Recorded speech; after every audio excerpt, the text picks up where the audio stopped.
Good morning, everybody, and welcome to The Order. My name's Corey, but you guys already know that. Last week, I talked about a pretty heavy topic.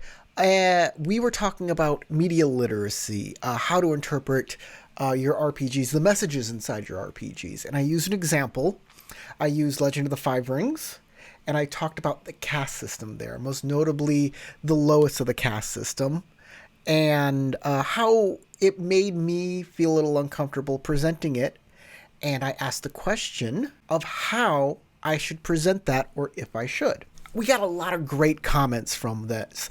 You guys thought about this long and hard, and James made a reaction video to it talking about a lot of the things that are in different RPGs that are uncomfortable, and then how writers can actually subtly put these messages in, especially with the whole Vampire the Masquerade controversy. I have to say, I didn't know that was a thing before James pointed it out. Some of the comments, though, were, if you don't like something in the game, just don't put it in.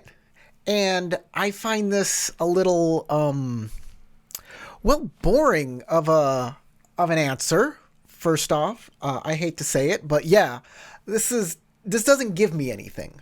Just, if you don't like it, don't put it in there. It's kind of like saying, well, if you don't like what's in the book, don't read it. If you don't like what's in the movie, don't go see the movie. Well, I already spent my money on the movie. I already spent my money on this freaking book. I already spent my money on the role-playing game. And now I'm stuck with it.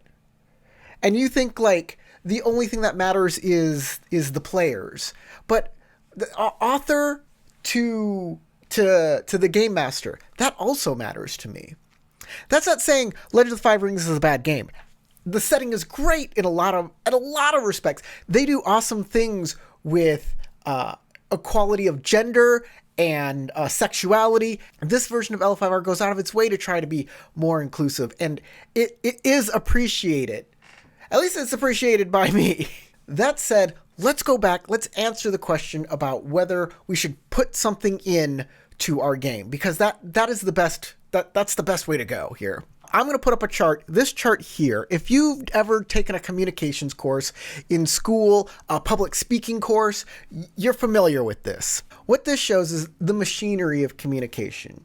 You have something to say. You have to figure out a way to say it, to present that. The message is then decoded by the receiver, and they get the message that they get. I mean, you can't control that. How do we apply this to role-playing games? I think this chart here is like the perfect chart for how we can understand how role-playing games communicate and how we receive those messages. So let's talk about the caste system and how that communication is given to us. So first here you have the author, and the author is trying to create settings, rules, and world building. He's trying to put all of this stuff in and communicate it to us, the audience. So he writes it all down in the book, and then that comes over to us. And I pick up the book, I read it, I get what I get out of this. This means I see the caste system. But I just don't see the caste system. I see the honor, glory, and status system, which in some ways reinforces and incentivizes the caste system. Then I see stuff like the perfect land sect and the Kolot, which in many respects are viewed as villains. In fact, the Kolot almost exclusively are viewed as villains because they do brainwashing and assassinations, all the while trying to bring down the caste system, that thing that was put in by the Celestial Order. These two groups are trying to get rid of this caste system, but they're framed as villains. Whether these things were intended by the author to reinforce the caste system or not, that doesn't matter. This is the message that I'm receiving. So now I'm the game master and I want to run a game. Now I'm going to have to do some encoding here.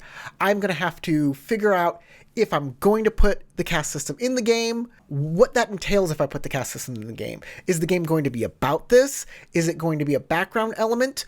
Is it going to be just not existent at all in the game? Am I going to pull it out? And if so, what do I replace it with? What does pulling it out, what does that do to the game? All of these things I need to consider. When people say, well, just take it out, that's an entire process. It is. And then I think, am I giving my players the most authentic experience of the game, which is important to me. And just because I'm pulling out one element doesn't mean I'm not giving them an authentic experience, especially if that element is non-consequential to the adventure that I'm running. So let's talk about this for the caste system, especially the part that I feel uncomfortable about, the lowest part of the caste system and how they're treated. I can approach this by putting them in, but putting a spotlight on them, making the game about the social injustice that these people have to endure.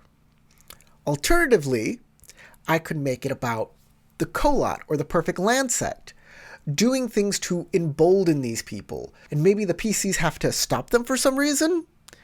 Because, yeah, it does upset the celestial order. And peace is more important. The order as it is more important. Or I could have these people part of the setting, but not the focus of the setting. The adventure's about, like, an evil wizard you have to stop. So these people are kind of in the background. They're there. The PCs can interact with them. Then there is if I take it out of the system. What does that do to the system? There's a couple ways I can do that. One, if the adventure is about an evil wizard, well, they're just not there. Out of sight, out of mind. They're not part of the adventure, so you don't have to worry about it. Or I could take this a lower caste and fold it into the servant class. That way, it's less of a problem. But what does that do to the world as a whole? How does your setting now change? And you have to deal with those ramifications. So this is the conversation I'm having with myself when preparing to run the game, and then I present the game, and then the players are going to take what they want from it. The adventure has these little messages in it as well, biases that I have, that I'm putting into the game that sometimes I don't even realize. But the players, they'll pick up on that, and they'll run with those in the directions that they want to. And then that is given back to me as feedback. I continue to run the game, I get more feedback, and it just goes in this loop like that. It's a really great process when you're running the game. I mean, I can't really give feedback to the authors. I mean, maybe I can write them letters, or maybe they're watching this video. Hi, I love your stuff. Keep making more stuff. I know I'm super critical. I love you guys. Now, when we run games, we do all of this, like, automatically.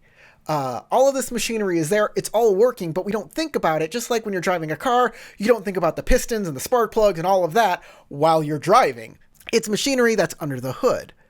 But if you know about it, you can tweak things. You can be more aware of the game that you're doing from beginning to end. And because of that, hopefully craft better experiences.